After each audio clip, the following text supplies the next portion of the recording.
देहल नेवता निभा जइहा, शादी में हमारा आ जइहा। देहल नेवता निभा जइहा, शादी में हमारा आ जइहा। चाहियो के भूलब नहीं पहिला हवा प्यार हो, चाहियो के भूलब नहीं पहिला हवा प्यार हो।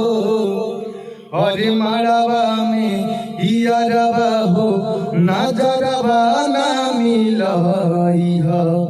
बहे लागी आंसुअन के धार हो। अरे मड़वा में इयरवा हो, नजरवा ना मिलइहा।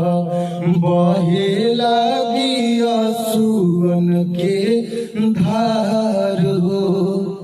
भाई और अंतर सुनिए, वीडियो कैसे लग रहा है? अच्छा लग रहा है देखने में तो लाइक कीजिए और चैनल को भी सब्सक्राइब जरूर कीजिए।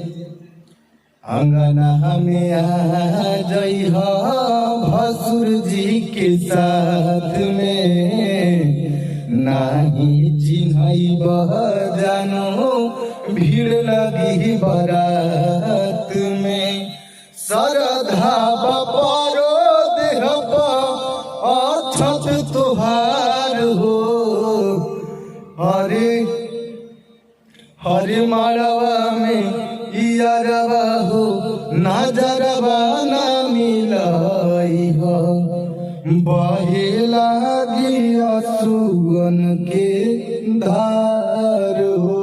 अरे मड़वा में इयरवा हो, नजरवा ना मिलइहा। बहे लागी आंसुअन के धार हो। भाई कैसा लगा वीडियो? अच्छा लगा तो लाइक कीजिए और चैनल को भी सब्सक्राइब कीजिए। बस हमसे जो भी गलती सलती हो भाई अपना भाई के माफ कीजिएगा। Thank you. हमसे जितना प्रयास हुआ उतना मैंने गाया, इसके लिए बस आप लोग प्यार दीजिए।